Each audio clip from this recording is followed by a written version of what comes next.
America এখানে ঢুকলে আরকানানিও গিরিপিক হয়ে যাবে, রোহিঙ্গারও শেষ হয়ে যাবে। এই ডিপি ওয়ার্ল্ড যেহেতু ওইটার সাথে জড়িত, এখানে করিডোর, এখানে ত্রাণ যে মানবিক করিডোর করবে, অমুক করবে, সমুক করবে, যেটা বলতেছে এই ডিপি ওয়ার্ল্ডের ওইটার কানেকশানে ওই লাইনে এটা মুভ করবে। এটার সাথে করিডোর সম্পর্ক আছে। কোথায়? ডিপি ওয়ার্ল্ডের এই বন্দর দেওয়ার ক্ষেত্রে এটার সাথে একটার সাথে একটা লিঙ্ক, এটার সাথে এই যে করিডোরের সাথে স্টার লিঙ্ক যেটা দিছে সেটার সাথেও সম্পর্ক আছে করিডোরের সাথে। স্টার লিঙ্ক, এই যে নিউ মরিল কন্টেইনার টার্মিনাল এবং করিডোর, এটার সাথে তিনটার সাথে কানেকশান আছে, আন্তঃসম্পর্ক আছে। এটা আপনাদেরকে আমাদের এখানে বিশেষ করে আপনারা কক্সবাজারের বাসিন্দা, আপনারা কোন অগ্নিগর্ভের মধ্যে আছেন। আমি চট্টগ্রামের ছেলে, ঢাকায় আমার এখন আমি পার্টির প্রেসিডেন্ট হিসেবে ঢাকায় দায়িত্ব পালন করতেছি। আমাদের দেশ পাকিস্তান আমল থেকেও বেশি আজকে আমেরিকান নেটওয়ার্কে ঢুকে গেছে। আমাদের দেশের স্বাধীনতা সার্বভৌমত্ব আজকে হুমকির মধ্যে পড়ে গেছে। এখন আমি আসি করিডোর আমরা এখানে রোহিঙ্গাদের যে মানবত জীবনযাপন করতেছে, অমানবিক জীবনযাপন, এটার থেকে রোহিঙ্গাদেরকে মুক্ত করতে চাই। আমাদের সরকার যারাই ছিল তারা রোহিঙ্গা আসার সাথে সাথে তাদের আশ্রয়, বাসস্থান, খাদ্য সমস্ত কিছুর ব্যবস্থা করছে, খারাপ হোক ভালো হোক করছে। কিন্তু আমরা তাদের ওখানে ফেরত যাক সেটা আমরা চাই। তারা তাদের জায়গায়, তারা যে আজকে ছিন্নমূল হয়ে গেছে, মানবত জীবনযাপন করছে, সেখানে যাক আমরা সেটা চাই। কিন্তু যাওয়ার ওয়ে আউট কি, পদ্ধতি কি?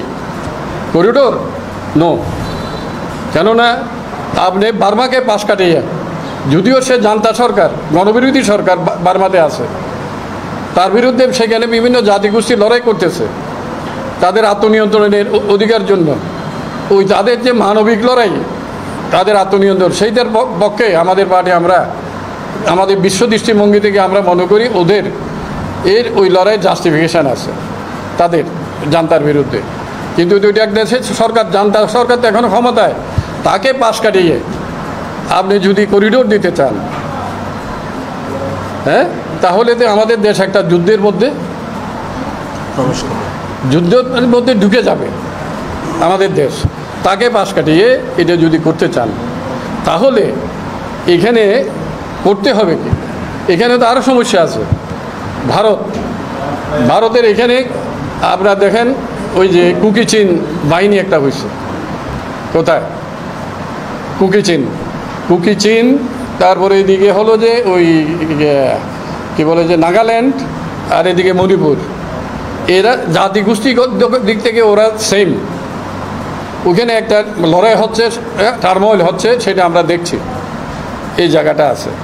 তো এইখানে ভারতের এখানে ভারতের 2.5 কোটি বিলিয়নের ইনভেস্টমেন্ট আছে ভারতের, এবং কালাদান প্রজেক্ট আছে।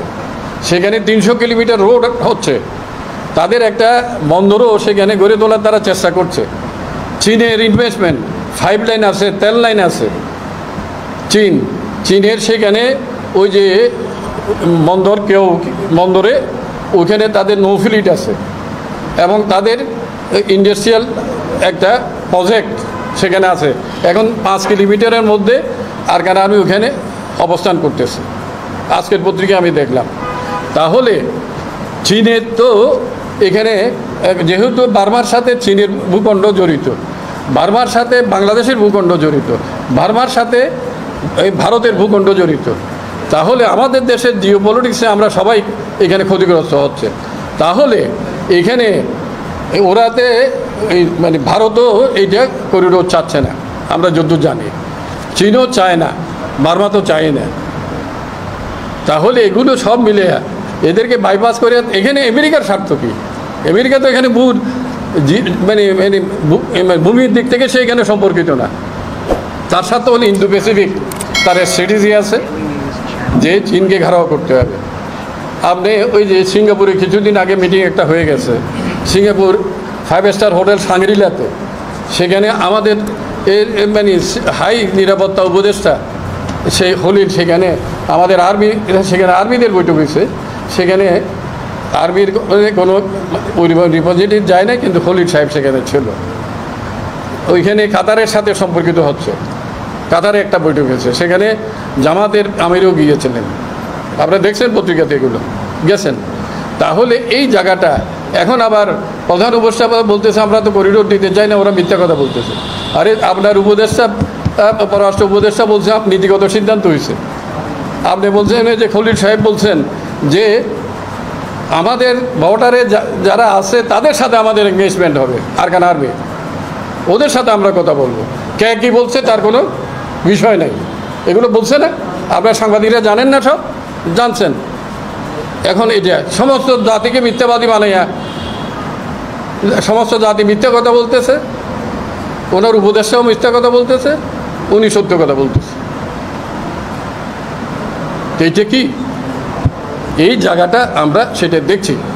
তাহলে এই যে বলতেছে যে হ্যাঁ ওইটা দিচ্ছে না, বহুজন আবার আইওয়াজ করতেছে এখন, কিন্তু আমরা সিপিবি মনে করি এটি গোয়িং অন, এটি আরও ডিপে চলে গেছে। কোথায়? করিডোর দেওয়ার প্ল্যান, এটা আরও ডিপে চলে গেছে। যদিও চীন, ভারত তাদের মানে মানে অর্থাৎ সার্বভৌমত্বের স্বার্থে আর তাদের ইন্টারেস্টের সাথে এটা বিরোধিতা করতেছে, তাইলে এইটা আমরা সমালোচনা করতেছি। কিন্তু আপনারা পছন্দ করতে পারেন এটা সলিউশনের পথকে, সলিউশনের পথকে যে আপনারা বিরোধিতা করতেছেন তার ত্রাণের, এটা আমরা ওদেরকে ওইখানে যাক সেটা চাই। সলিউশনের পথ হলো অন্য কোনো পথে সলিউশন হবে না। আমেরিকা এখানে ঢুকলে আরকান আর্মিও গিনিপিগ হয়ে যাবে, রোহিঙ্গারও শেষ হয়ে যাবে। কেন তখন এটা চীন, ভারত সবগুলো ইনভলভ হয়ে যাবে। তো ইনভলভ হয়ে গেলে এটা তো আমরা আমাদের দেশটাও ইনভলভ হয়ে যাবে। তাহলে আমাদের দেশ তো আমরা সবাই সাথে মৈত্রী চাই, সবার সাথে বন্ধুত্ব চাই, তাও আমাদের শত্রু না। এই লাইনে আমরা আমরা একটা শান্তিপ্রিয় জাতি। যদিও মানে সময়ে সময়ে বাঙালিরা দাঁড়িয়ে গেছে, একত্রে আমরা দাঁড়াইছি। হ্যাঁ, এইটা এই দিক থেকে আমরা বীরের জাতি। তাহলে এই জায়গাটা আমরা যেটা বলতে চাচ্ছি সেটা হলো এই, তাহলে এখানে আমরা মানে রোহিঙ্গারাও গিনিপিগ হয়ে যাবে, আরকান আর্মিরও কোনো লাভ হবে না, আরকান আর্মিরও কোনো লাভ হবে না। এটা মাথায় আজকে থাকা দরকার। তাহলে কীভাবে সলিউশন এটা হইতে পারে, সেটা হলো বাংলাদেশের সরকার, বার্মার সরকার, চীন, ভারত, আরকান আর্মি এর যদি সেখানে স্বাধীনতা, ওরা বহুজন হয়তো তো তুমি অটোনমাস হও, ফেডারেল স্টেট হইতে পারে, অটোনমাস হইতে পারে, এগুলো বহুজন চায়নারা ওরা বলে, আমরা শুনি। তাহলে এখানে ওই সলিউশন ছাড়া এই রোহিঙ্গা সমস্যার সমাধান হবে না, আরকানিদেরও কোনো লাভ হবে না। এই ফোর্সগুলো বসছে এখানে, আমেরিকার দরকার নেই। ভারত, চীন, বাংলাদেশ, বার্মা সরকার, আরকান আর্মি, হ্যাঁ, এরা মিলে এটার একটা সলিউশনে আসা দরকার।